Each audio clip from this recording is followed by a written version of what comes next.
لیے بنایا ہے۔ اور اللہ تبارک تعالیٰ نہ معلوم کیسی کیسی رحمتیں اور برکتیں اللہ تبارک تعالیٰ اس مہینے میں اپنے بندوں کی طرف مبذول فرماتے ہیں کہ ہم اور آپ ان رحمتوں کا تصور بھی نہیں کر سکتے۔ اللہ تبارک تعالیٰ نے انسان کو اپنی عبادت کے لیے بنایا۔ فرشتے تو عبادت کر ہی رہے ہیں۔ جب اللہ تبارک تعالیٰ نے انسان کو بنانا ہوا تو اللہ نے فرشتوں سے فرمایا کہ میں ایک ایسا مخلوق پیدا کر رہا ہوں۔ تو فرشتوں نے کہا کہ اللہ پاک آپ ایسی مخلوق کیوں پیدا کر رہے ہیں؟ جہاں تک عبادت کا معاملہ تو عبادت تو ہم انجام دے ہی رہے ہیں، آپ کی بڑائی تو ہم بیان کر ہی رہے ہیں، آپ کی تسبیح تو ہم کر رہے ہیں، اس کے لیے انسان کو پیدا کرنے کی کیا ضرورت؟ پھر آپ ایسی مخلوق کو پیدا کریں گے جو زمین میں فساد مچائے گا، خون ریزی کرے گا۔ تو اللہ تبارک تعالیٰ نے فرمایا کہ انی اعلم ما لا تعلمون، وہ میرے فرشتوں جو میں جانتا ہوں تم نہیں جانتے۔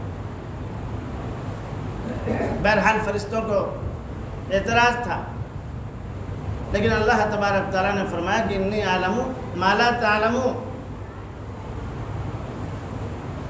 اللہ تبارک تعالیٰ نے جو انسان کو پیدا کیا تو اس کے اندر گناہ کرنے کی بھی صلاحیت تھی، نیکی کرنے کی بھی صلاحیت تھی، اور فرشتوں کے اندر یہ چیزیں نہیں۔ فرشتوں کو اللہ تبارک تعالیٰ نے جہاں جس کام پہ جس مقصد کے لیے لگا دیا ہے وہ اپنی ڈیوٹی انجام دے رہے ہیں، ان کے اندر اس میں کوتاہی کرنے کی طاقت نہیں۔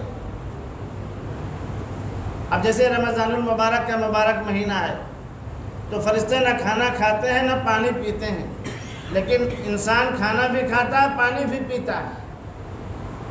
اب اس کے اندر بھوک بھی لگی ہے، پیاس بھی لگی ہے، لیکن اللہ کے حکم کو پورا کرنے کے لیے وہ بھوک کو بھی برداشت کر رہا ہے، پیاس کو بھی برداشت کر رہا ہے۔ تو یہی عبادت ہے جس کے لیے اللہ تبارک تعالیٰ نے انسان کو پیدا کیا۔ یہی وجہ ہے چنانچہ کفار نے انبیاء پر اعتراض کیا تھا، چونکہ انسان کا معاملہ ہے کہ انسان بڑے سے بڑے مقام حتیٰ کہ نبوت پر بھی پہنچ جائے تو بھی وہ کھانے پینے سے بری نہیں ہو سکتا۔ تو کفار نے انبیاء پر اعتراض کیا کہ ما لہذا الرسول یأکل الطعام ویمشی فی الاسواق، یہ کیسے رسول ہیں جو کھانا بھی کھاتے ہیں پانی بھی پیتے ہیں؟ تو کھانے کا تقاضا انبیاء کے ساتھ بھی لگا ہوا۔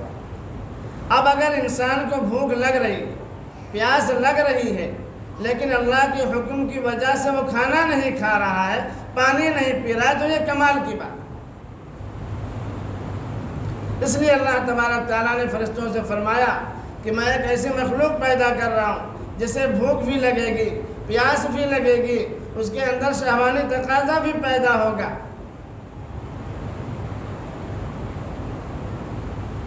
اسے بھوک بھی لگے گی، پیاس بھی لگے گی، اور اس کے اندر شہوانی تقاضا بھی پیدا ہوگا، گناہ کرنے کا داعیہ اور تقاضا بھی پیدا ہوگا۔ لیکن جب گناہ کا داعیہ اس کے اندر پیدا ہوگا اس وقت وہ مجھے یاد کر لے گا، اور مجھے یاد کر کے اپنے نفس کو اس وقت اس گناہ سے بچا لے گا۔ تو اس کی یہ عبادت اور اس کا یہ گناہ سے بچنا ہمارے یہاں قدر و قیمت رکھتا ہے۔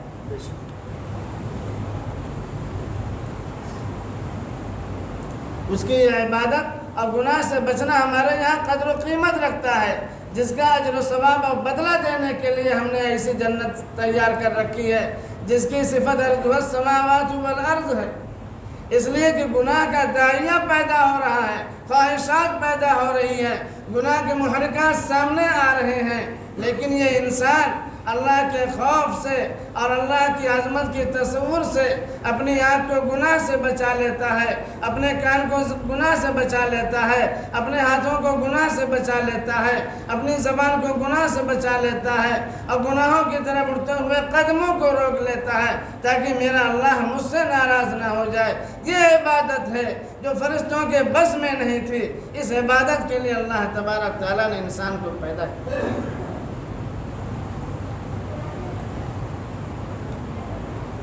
حضرت یوسف علیہ السلام کا یوسف علیہ السلام کے مقابلے میں زلیخا کا جو فتنہ ہے، کون مسلمان ایسا ہوگا جو اس سے واقف نہ ہو؟ قرآن کریم کہتا ہے کہ زلیخا نے حضرت یوسف علیہ السلام کو گناہ کی دعوت دی، اس وقت زلیخا کے دل میں گناہ کا خیال پیدا ہوا، اور حضرت یوسف علیہ السلام کے دل میں بھی گناہ کا خیال آ گیا۔ حالانکہ قرآن کریم یہ بتلانا چاہتا ہے کہ گناہ کا خیال آ جانے کے باوجود اللہ کے خوف اور اس کی عظمت کے استحضار سے اس گناہ کے خیال پر عمل نہ کیا، بلکہ اللہ تبارک تعالیٰ کے حکم کے آگے سر تسلیم خم کر لیا۔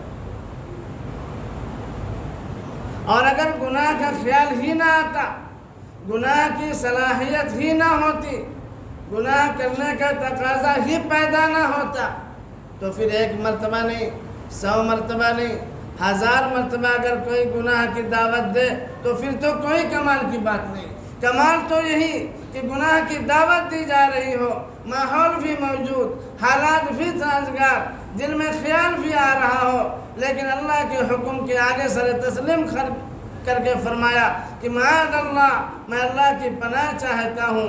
یہ عبادت ہے جس کے لیے اللہ تبارک تعالیٰ نے انسان کو پیدا کیا۔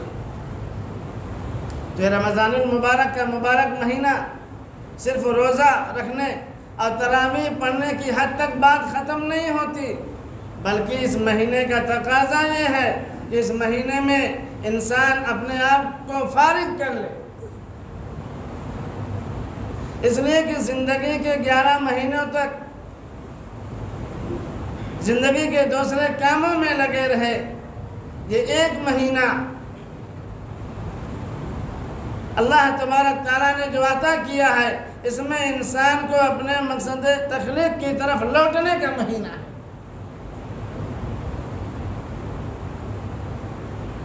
اس لیے اس مہینے میں تمام اوقات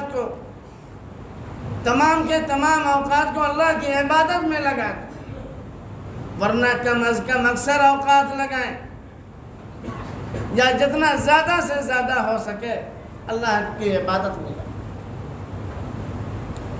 تو فرمایا کہ اپنے اوقات کو فارغ کر لیں۔ اب جب رمضان المبارک کو دوسرے مشاغل سے فارغ کر لیا، تو اب اس فارغ وقت کو کس کام میں صرف کریں؟ جہاں تک تراویح کا معاملہ ہے، اس سے بھی ہر شخص واقف ہے، لیکن ایک اور پہلو کی طرف خاص طور پر متوجہ کرنا چاہتا ہوں، جس کی طرف سے بہت ساری غفلت ہو رہی،